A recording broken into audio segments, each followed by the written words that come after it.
Breaking news AP budget సమావేశాలు hot గా మొదలయ్యాయి. తొలి రోజు ఉభయ సభలను ఉద్దేశించి గవర్నర్ ప్రసంగించారు. వైసీపీ సభ్యులు అడ్డు తగిలే ప్రయత్నం చేశారు. తమ పార్టీకి ప్రతిపక్ష హోదా ఇవ్వాలంటూ నినాదాలతో సభను హోరెత్తించారు. అనంతరం గవర్నర్ ప్రసంగాన్ని బహిష్కరించి జగన్ సహా ఆయన పార్టీ సభ్యులంతా బయటకు వెళ్లిపోయారు.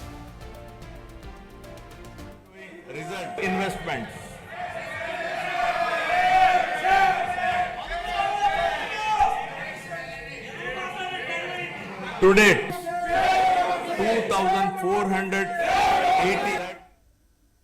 వైసీపీకి ప్రతిపక్ష హోదా ఇచ్చి గుర్తించాలని ఆ party MLC Botsa Satyanarayana demand చేశారు. తాము అసెంబ్లీకి రావాలో వద్దో ప్రభుత్వ నిర్ణయంపై ఆధారపడి ఉందని తెలిపారాయన. రైతులు, మహిళలు, నిరుద్యోగ సమస్యలను సభలో ప్రస్తావించాలంటే తమకు ప్రతిపక్ష హోదా ఇవ్వాలని అన్నారు.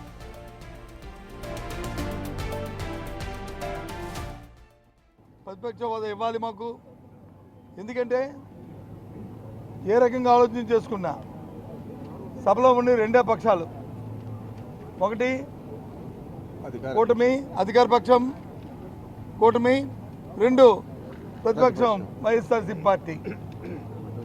కాబట్టి ఇవాళ ప్రతిపక్షంగా ఉన్న మాకు ఆ హోదా కల్పించాలని మేము డిమాండ్ చేస్తాం, మేము కోరాం.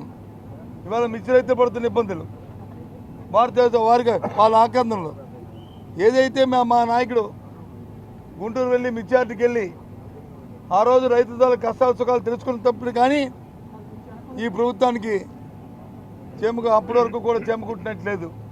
ఆ రైతుల్ని మీ దగ్గర సంస్థలను మార్కెట్ ద్వారా, మీ దగ్గర సంస్థల ద్వారా ఆ మిర్చిని కొనవలసిన అవసరం ఆవశ్యకత ఉన్నది, రైతులు ఆదుకోవాలి ఉన్నది మా డిమాండ్. ఇవన్నీ చెప్పాలంటే, ఇవన్నీ మాట్లాడాలంటే, ఇవాళ శాసనసభలో మాట్లాడాలంటే మరి మా పార్టీకి ప్రతిపక్ష హోదా కావాలి. ఈ రాష్ట్రంలో పరిపాలన గాలికి వదిలేసినటువంటి ప్రభుత్వం ప్రతిపక్ష హోదాని ఏ విధంగా ఎగ్గొట్టాలనేటటువంటి ప్రయత్నం తప్ప ప్రజల పక్షాన గొంతు వినిపించేటటువంటి ప్రతిపక్షాన్ని గుర్తించండి. కారణం ఏంటి ఒక్కసారి గమనించండి. ఈ రాష్ట్రంలో జరుగుతున్నటువంటి అరాచకాలపై, ఈ రాష్ట్రంలో జరుగుతున్నటువంటి అఘాయిత్యాలపై, ఈ రాష్ట్రంలో జరుగుతున్నటువంటి దోపిడీపై గళమెత్తేటటువంటి ప్రతిపక్షం లేకపోతే విచ్చలవిడిగా వాళ్ళ దోపిడీని సాగించవచ్చు అనేటటువంటి ఒక కుబుద్ధితోటి కావాలని ప్రతిపక్ష హోదా ఇవ్వకుండా వారు ఎగ్గొడుతున్నటువంటి పరిస్థితి. రైతుల పక్కన మాట్లాడాల్సినటువంటి గొంతు అసెంబ్లీలో అవసరం లేదా?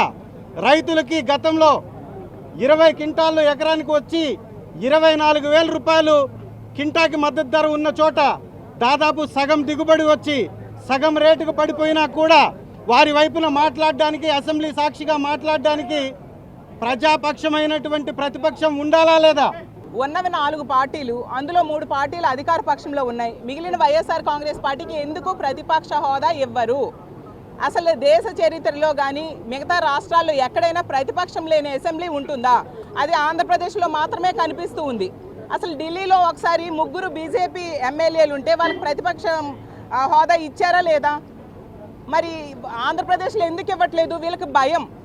9 నెలల్లోనే ఈ ఆంధ్రప్రదేశ్ రాష్ట్ర ప్రజల జీవితాలు తలక్రిందులు అయిపోయాయి. 15,000 కోట్ల రూపాయలు విద్యుత్ భారం ప్రజల మీద వేయడం జరిగింది. రిజిస్ట్రేషన్ ఛార్జెస్ భారం పెంచేయడం జరిగింది.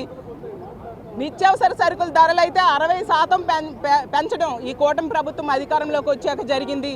ఇన్ని రకాలుగా ప్రజల మీద భారం మోపారు. ఇన్ని సమస్యలు ఉన్నాయి ఈ రాష్ట్రంలో. వీటన్నిటి మీద కూడా ప్రతిపక్షంగా మా పార్టీ ప్రశ్నిస్తాదని భయపడి వీళ్ళు ప్రతిపక్ష హోదా వైఎస్ఆర్ కాంగ్రెస్ పార్టీకి అసెంబ్లీలో ఇవ్వట్లేదు.